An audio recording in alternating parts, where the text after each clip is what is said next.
Hey guys, Ammy here. This week we are making a hopefully 15-minute in and out quick adventure creamy Lancashire cheese. Editing Ammy here. This indeed was not an in and out 15-minute adventure. It turned into a several day grind. Now, for this we need milk, double cream, and cultured buttermilk.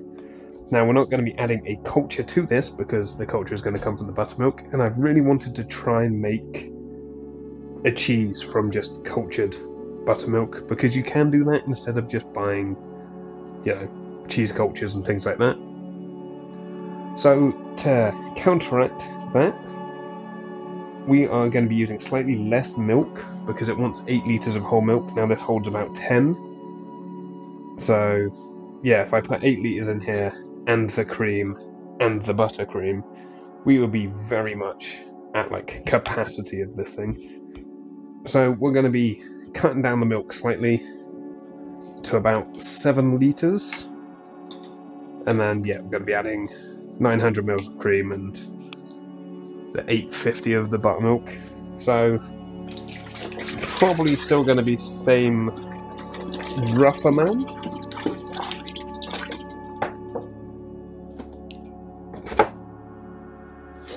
But yeah, these are just over 2 litres. These are 2.272 litres because they are 4 pints. So we're going to be, just under like 7 litres of milk. And then to that, we're going to be adding a lot of cream. Now it does say 850 mils of cream, but what am I going to do with 50 mils of cream? In fact, I know exactly what I'm going to do with 50 mils of cream. I'm going to put it in there, but I could use it for another recipe. But I don't have the stuff for the other recipe. So we want to put all of this in here. Now I am going to have to sort out the buttermilk separately because that does actually need not necessarily weighing out but measuring out. Now normally we would be adding annatto to something like a cheddar, but the annatto just plays with the creaminess and plays with the fat of the milk, making it look more rich, which back in ye olde war times was a great way of making your cheese look better quality than it is. And today it's just kind of, we've got used to that kind of colour of cheese. Whereas this is going to be considerably creamier. As, we're adding basically 3 pots of cream, which is absolutely insane. But this cheese also only takes about a month to ripen, and it does suggest waxing or bandaging.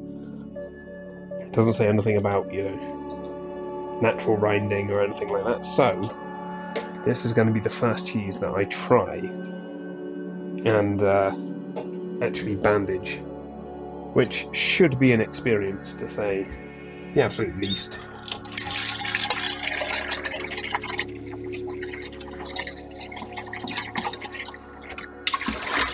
Let's give the jug a quick rinse out and a dry. Then yes, we need 850 of buttermilk. Now I could put the extra, actually no, because there's a lot more buttermilk in here than, does it even say how much? Yeah, so this is over a litre of buttermilk I've got, so I need 850. So this is cultured pasteurised buttermilk. This is the byproduct of making butter. So that is just under 550, so let's check how much was supposed to be in there. Ooh, 18 mils short. This is where you measure. This is 850 we need. Should have shaken this, it's a bit thick. Ooh, I think that was a lump. Right, that is 850, so that is our culture. Yeah, it's very, very yogurty smelling, so yeah, we're going to stick our culture in here.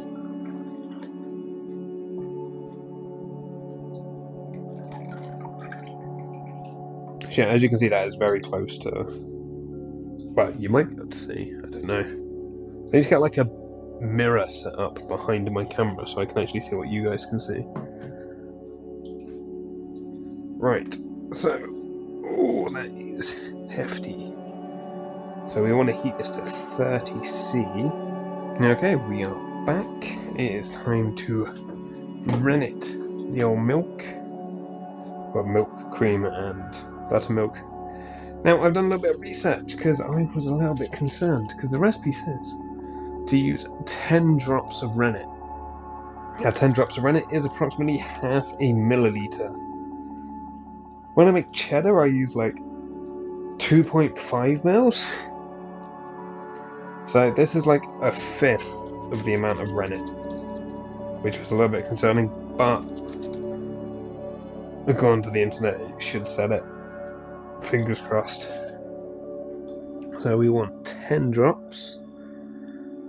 1, 2, 3, 4, 5, 6, 7, 8, 9, 10. Right. There we are. We're gonna...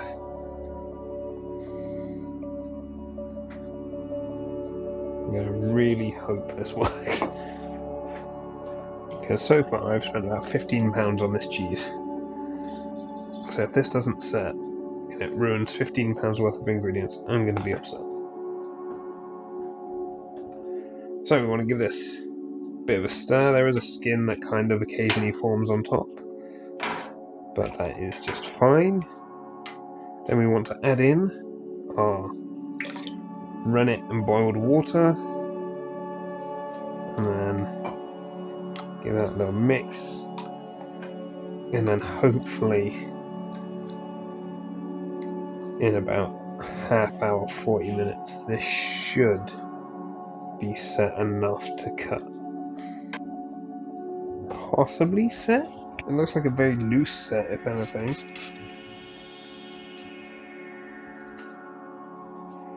Moment of truth.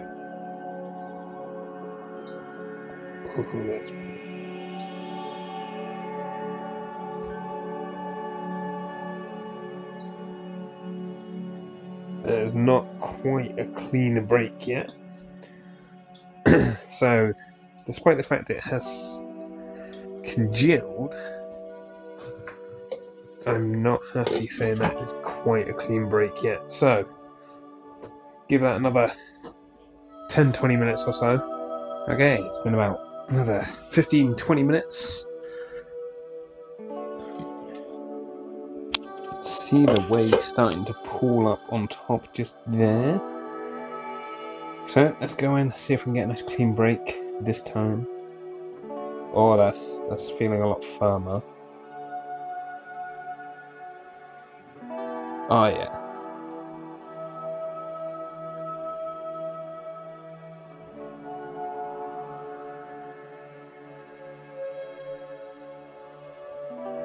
That is a much better break. Anxiety and panic is over. The cheese or the curds have set. Now, go on to my thing, rennet 30-40 minutes, then cut into 1 centimetre and stir for 10 minutes. Now, stirring for 10 minutes after just cutting is an interesting thing to do because your curds are still going to be quite delicate at that stage. That's a lot bigger than I wanted it to be. So we want to aim for around 1 centimetre size cubes.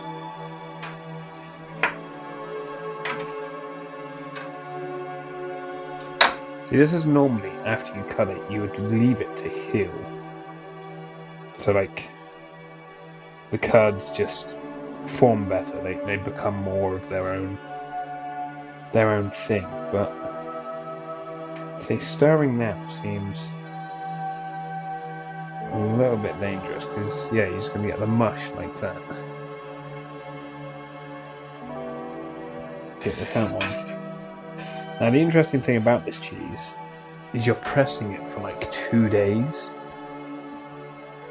which it doesn't say anything in the instructions to flip it. So I might just do like a 12-hour flip.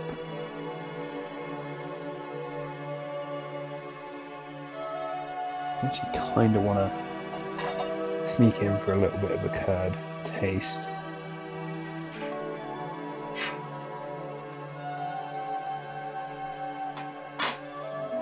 That is like just almost like eating just cream. This is going to be like a super creamy cheese.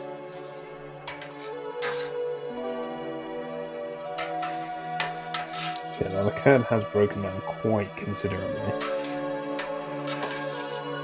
This has sat for about 30 minutes or so. Maybe a little bit more. Try to work out on the timer. Yeah, a little bit over 30 minutes. And yeah, it's not separated as much as I thought, but because this is a very, very like rich, fatty one, I want to try and do the reclaimed ricotta as well. So I want to try and save as much of the whey as I can.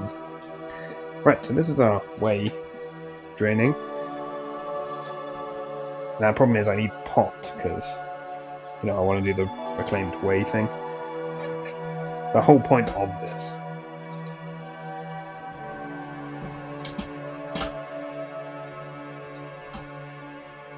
see, normally I would just let this drain down the drain, go into the sink.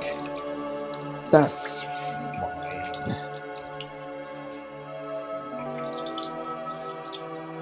I'm going to chunk that out. Taste test. That is an incredibly cheesy cheese. Incredibly cheesy, incredibly creamy. Oh dear, this is going to be monstrous to edit. Right, so the cheese has drained roughly enough, in my opinion, to doesn't know if the camera angle is like super high. There we go. Because now we're not using the water bath. That is more like it.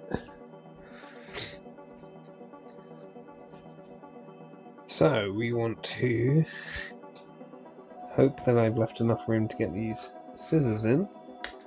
Cut that string without destroying cheesecloth.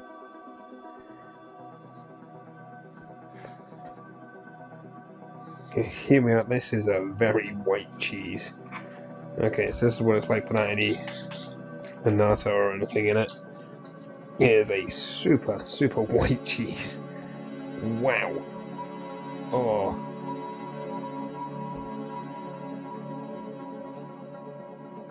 Yeah, that is an impressively white cheese. Right. So I'm just going to break this up just a little bit, and then we can salt the curds. Just going to draw out a little bit more of the whey.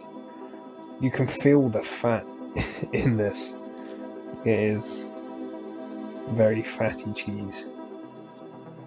It does just say like 1 teaspoon of salt, which you normally go as a percentage of the weight of the cheese. So I kind of want to add in just a little bit more.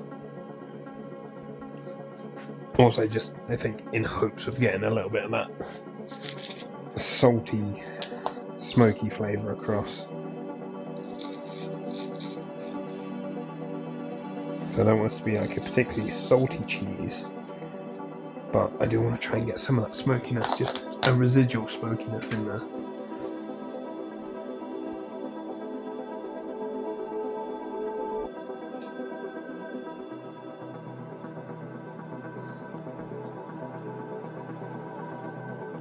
Try and stir that salt through. best we can for now.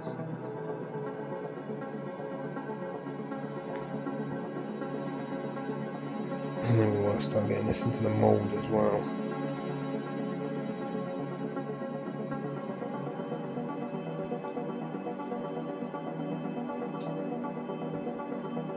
Now, I have a feeling because this has extra cream, extra buttermilk,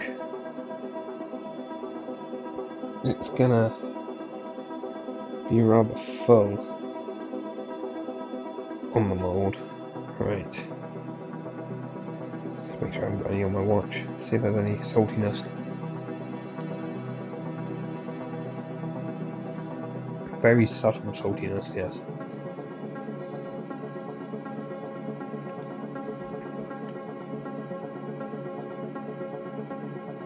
So you don't want it to be too salty. We're not doing like a brine cheese like a feta. Right. Now for Emmy's anxiety section of cheesemaking. I should really make like an animation for like Emmy's anxiety section of trying to get the curds in the mould. Spoiler alert, I do have a new mould coming, which you might see at the end of this video.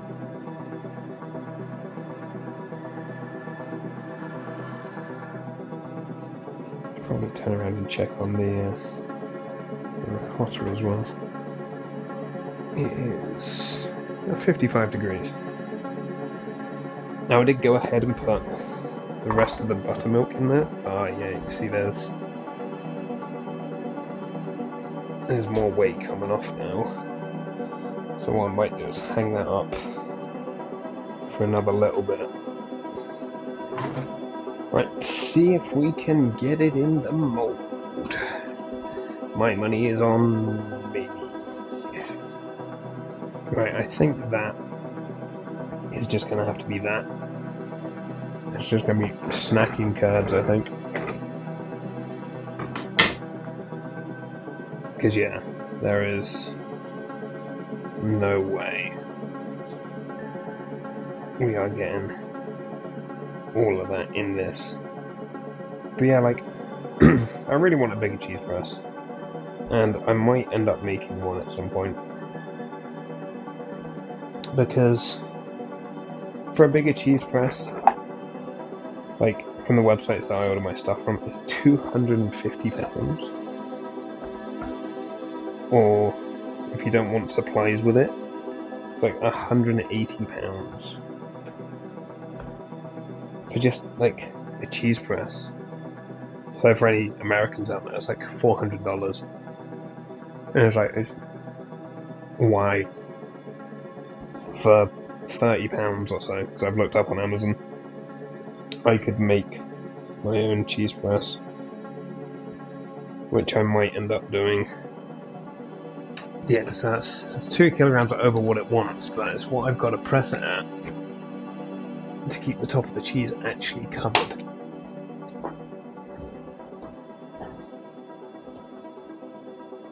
Yeah, that is only just covering the cheese. Right. So that's going to be that for now. Hey guys, we are back. I have just finished work, and it's time to have a look at this cheese. Now, oddly, these are very loose. In fact, this whole thing is very loose. So it's biscuits. Right, now this cheese has been pressing for like 12 hours. And I'm going to peel it out and give it a flip. Now, the worrying thing is, it says about pressing this cheese for 48 hours. But it doesn't say anything about air drying it before, like, bandaging it. Which, air drying is what you need to do to the cheese.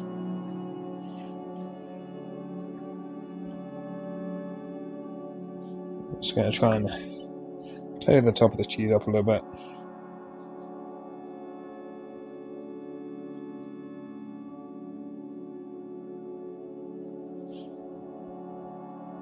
That is just very dry cheese.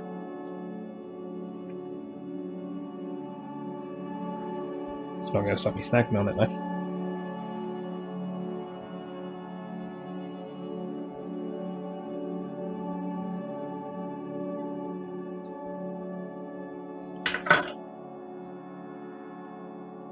This is like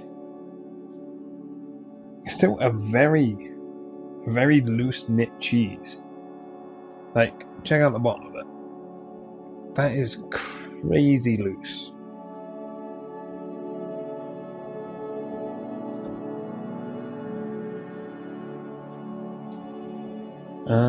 Ooh, don't spin the knife around that way.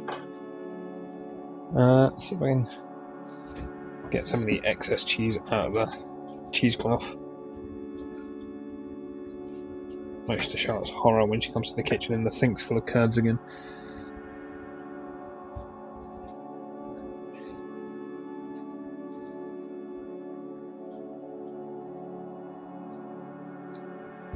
See, that's a very loose knit cheese. I don't get why it's only 9 kilograms but 48 ounces. So what I'm probably going to do is, as I've just done, redress the cheese. Then I'm going to repress the cheese. But I think either just before I go to bed or before I go to work in the morning, I'm going to set it up to start air drying. Because we need that rind on it before we can bandage it. So we need the outside surface to at least be partially dry.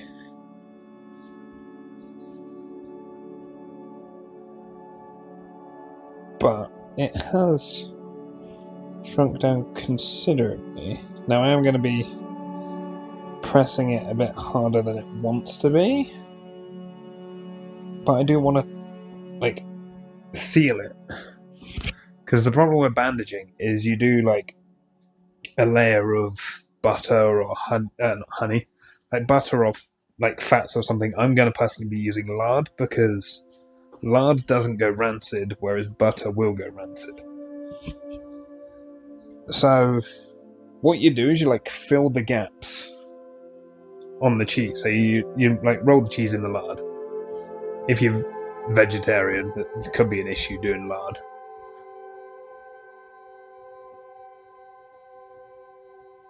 Because technically, lard is rendered fat, whereas butter is milk. So yeah, if you're vegetarian, bandaging it in butter is going to be the way to go. If you're not vegetarian, then lard is the better option. Now I am going to press this down for, I think, a considerable amount of force,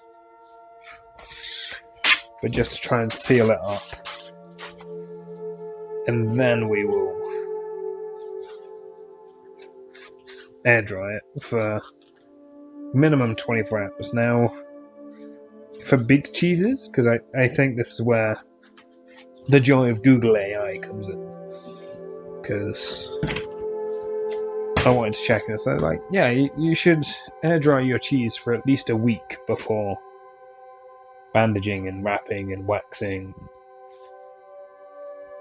I've never pushed past 2-3 days. And at 3 days you get a really crusty rind, which, if you're naturally aging, I get it. But we're not doing the full natural age. So I can see whey coming out of it now, so I might be pressing it a bit too hard. But we do want some of that whey out. But the whey is coming out clearish, so we're not pushing out too much of that fat.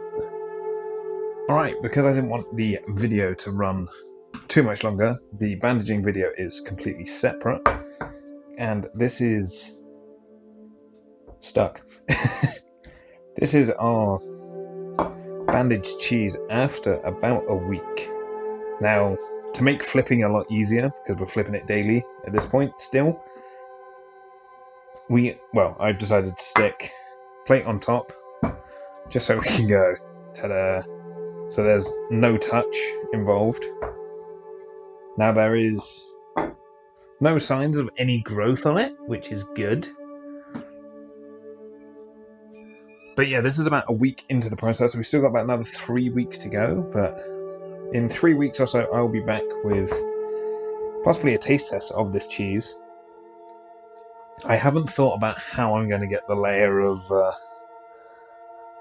lard off the outside of the cheese, because I can imagine that's going to taste quite bad compared to the rest of the cheese. But anyway, this has been Creamy Lancashire. Editing Ammy had a lot of fun last night till about 2 o'clock in the morning, cutting out random ramblings and losing the will to live. But yeah, for what I thought was going to be a nice simple cheese recipe, took a little bit longer, but it was still nice and easy to a point. It just took a lot longer. I was faffing about with trying to make the reclaimed ricotta, so that added a lot of time. But anyway, as always, thanks for watching, and I will see you in whatever the next video brings.